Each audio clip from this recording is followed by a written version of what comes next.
Қайырлы кеш, эфирде Әуезов ТВ, сіздермен бірге апта жаңалықтарын айшықтайтын мен Жансая Ахмет. Отанымыздың егемендігі жолында кешегі қайраткерлердің қомақты қолтаңбасы бар. Азаттықты аңсаған алаш қайраткерлері еркіндік үшін терінде қанында төкті. Бұл туралы оқу ордамызда өткен алаш руханияты және тәуелсіздік атты республикалық конференцияда баяндалды. Толығырақ тілшіміз Самидина Аружан тарқатсын. Дәл қазір Мұхтар Әуезов атындағы Оңтүстік Қазақстан университетінде алаш руханияты және тәуелсіздік атты республикалық ғылыми конференция өтуде. Жиынға еліміздің түкпір-түкпірінен ақындар мен жазушылар, ғалымдар мен қоғам қайраткерлері жиналды. Биыл Алашорда үкіметі көшбасшыларының бірі Ахмет Байтұрсынұлының 150 жылдық мерейтойын республика көлемінде өткізу жоспарлануда. Айтулы шараға орай Мұхтар Әуезов атындағы Оңтүстік Қазақстан университетінде алаш руханияты және тәуелсіздік атты республикалық ғылыми тәжірибелік конференция өтті. Жиын барысында Алаш партиясы көшбасшыларының ұлттық, патриоттық және мәдени ағартушылық қызметі жайлы мәселелер қарастырылды. Конференцияда оқу ордадағы ғалымдардың жаңадан танылған ғылыми ашылымдары таныстырылды. Алаш асылдарының, алаш ардақтыларының, алаш салмақтыларының, алаш жан-жақтыларының арман аңсарлары орындалып жатыр, жүзеленіп жатыр. Аллаға мыңда бір шүкір, тәуелсіздікке тәубе деуіміз керек. Бұның бәрі тәуелсіздіктің арқасы, нәтижесі, жемісі, жеңісі. Қазығұрт тауында үлкен кешен пайда болды. Бабалар рухына тағзым дейтін көптеген жылдардан бері. Мына пір бекет дейміз ғой. Маңғыстаудағы пір бекет болса, біздің Сарапханадағы қыр бекет деймін мен оқысын. Үлкен қырды жайнатып, жасампаз қырға биікке айналдырған сол бекет мырзаның бастамасы, заңғар заңгеріміз. Бүгінгі ескерткіштің, бүгінгі тас тұғырдың жөні бөлек, жосығы ерек, себебі ол алаштың асылдары деп аталады. Мұхтар Әуезов университетінің мұхтартану орталығында филология ғылымдарының кандидаты Ақжол Қалшабекпен кездесу өтті. Жиынға журналистика мамандығының студенттері мен мемлекеттік тілді оқыту кафедрасының оқытушылар құрамы қатысты. Бұл туралы тілшіміз Байгөбек Қарлығаш айтады. Аталған жиында ел ағасы өзінің өмірдегі шығармашылық жолындағы жетістіктері туралы сыр шертті. Сонымен қатар шарада Ақжол Батырұлына студенттер өз сұрақтарын қойып, сауалдарына жауап алды. Айта кетейік, жиын соңында Ақжол Қалшабек елдік сұлбасы немесе ұлттық рух жайлы толған сатты өз кітабын студенттерге сыйға тартты. Жыл сайынғы үрдіс бойынша Шымкент қалалық тілдерді оқыту әдістемелік орталығының ұйымдастыруымен тілдерді оқыту әдістемесінің негізі, әдісі және принциптері атты семинар өтті. Жиын барысында ұстаздар жаңа методикалық әдістер жайлы жан-жақты мәлімет алды. Толығырақ семинарға қатысып қайтқан тілшіміз Самидина Аружанның материалында. Көрме орталығында Шымкент қалалық тілдерді оқыту әдістемелік орталығын ұйымдастырумен тілдерді оқыту әдістемесі негізі, әдісі және принциптері атты семинар тренинг өтті. Жиынға мектеп мұғалімдері, колледж және жоғары оқу орнының оқытушылары қатысты. Семинарда қазақ тілін оқытудың әдіс тәсілдері талқыланып, озық үлгідегі тәжірибелер алмасты. Мұхтар Әуезов атындағы Оңтүстік Қазақстан университеті мемлекеттік тілді оқыту кафедрасы меңгерушісі, филология ғылымдарының кандидаты, доцент Турабаева Ләззат баяндама жасады. Семинар соңында қатысушылар мен баяндамашыларға арнайы алғыс хат пен сертификат табысталды. Қараша айының 30-шы жұлдызында халықаралық алашстар байқауы өтті. Жарысқа еліміздің әртүрлі өңірлерінен талантты жастар қатысты. Аталған байқауда филология факультетінің 2-ші курс студенті Кульбай Аблайхан бақ сынап, 1-ші дәрежелі дипломмен марапатталды. Бұл жөнінде тілшіміз Алдабергенова Гаухар баяндайды. Жастар арасында руханилықты сақтап, мәдениет пен дарынның биік шыңдарына жетелейтін, шексіз өнердің сан қилығын жете түсінетін ең талантты әлем өнерпаздар үшін ұйымдастырылған халықаралық алашстар өнер додасында көркем сөз номинациясы бойынша филология факультетінің 2-ші курс студенті Кулбай Аблайхан Айдарұлы 1-ші дәрежелі дипломмен марапатталды.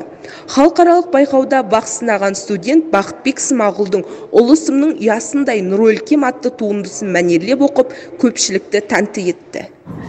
Ассалаумағалейкум, қайырлы күн баршаларыңызға. Жалпы бұл халықаралық алаштар байқауының республикалық кезеңі осының 2 апта бұрын өткізілген тұғын. Ол байқаудан жалпы Түркістан облысы бойынша бас жүлдені иеленіп, Нұрсұлтан қаласында өтетін халықаралық алаштар байқауының суперфиналына жолдама алған болатын.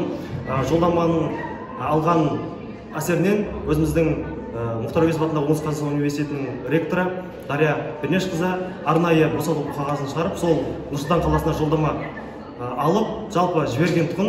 Қазіргі таңда сенімді ақтап, Аллаға шүкір, халықаралық алаштар байқауының суперфиналында жеңімпаз атанып, 100-ден аса көркемсөз шеберлерінің арасынан топ бойы оза шауып, бірінші орынды иеленіп отырған жағдайымыз бар.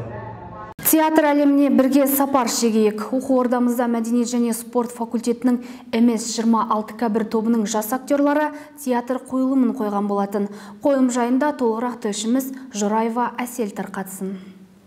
Мұхтар Әуезов атындағы Оңтүстік Қазақстан университетінде 8-ші ғимараттың акт залында мәдениет және спорт факультетінің МС-26К1 тобының болашақ актерлары өздерінің өнерлерін сахна көрермендеріне паш етті. Күйеуім болыңыз атты комедия жанрында қойылған бұл қойылым көрермендерді қуанышқа бөлеп, көтеріңкі көңіл-күй сыйлады.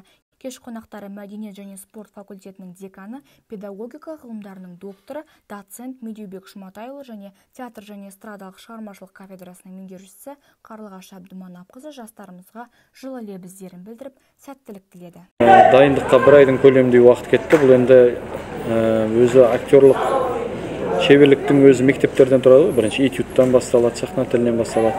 Ол сабақтардың барлығын игермей жатып сахнаға шығып кету, ол үлкен тәуекелдікті талап етеді. Бұлар 17 жасар студенттер. Ал бұларға 30-40 жастағы кісілерді ойнау керек. Әрине, киноға түсу үшін де, басқа бір актерлық шеберлігін көрсету үшін де өмірлік тәжірибе керек бірінші кезекте. Бұлар әлемге басқаша қарайды, ал қойылымның авторы басқаша қарайды. Спектакль өте керемет. Негізгі мақсат соңына дейін, басынан аяғына соңына дейін ашылды. Актерлардың ойнауы, актерлардың шынайылығы, мысалы болғы сахнадағы жасандылық дейді ғой. Ал актерлардың ойыны мен актерлардың бір өзінің кейіпкерін көрсете білуі жасанды емес, шынайы көрінді. Кәдімгідей риясыз халық ішіне күлді.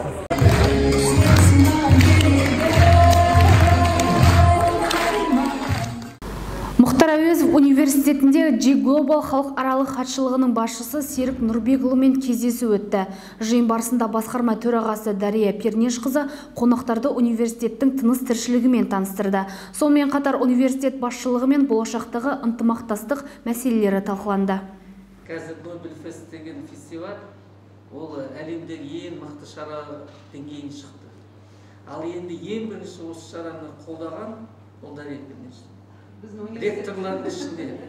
Мұхтар Әуезов атындағы Оңтүстік Қазақстан университетінде белсенді жастармен кездесу өтті. Жиынға басқарма төрағасы Дария Қожамжарова арнайы қатысты. Толығырақ тілші бейнематериалында.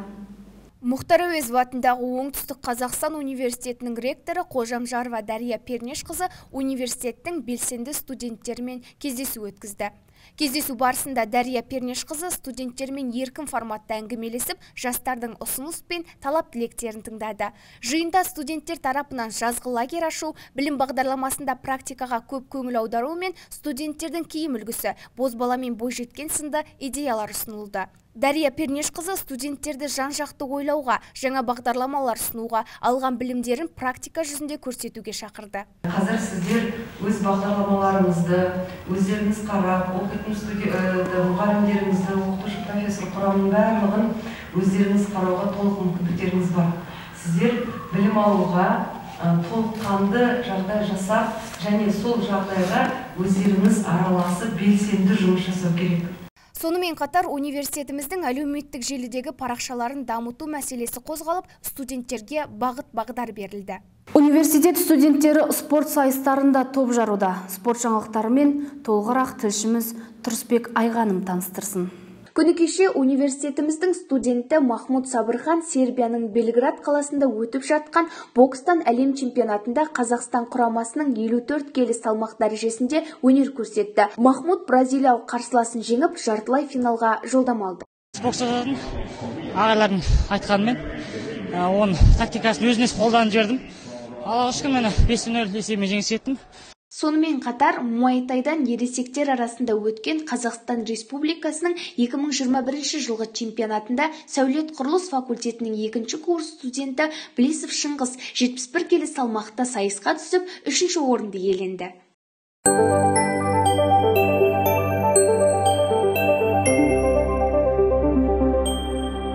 Сәрсенбі, қарашаның 3-і Шымкент қаласының ауа райы болжамымен таныс болыңыздар.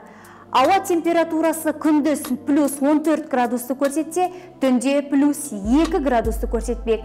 Бейсенбі, 4-ші қараша, Шымкент қаласында күн ашық, күндіз ауа температурасы минус 1 градусты көрсетсе, түнде минус 2 градусты көрсетпек. Жұма, 5-ші қараша, күн ашық, күндіз сынап бағанасы минус 3 градусты көрсетсе, түнде минус 2 градусты көрсетпек. Келіп түскен ақпараттар легі осымен тәмам. Қош, сау болыңыздар.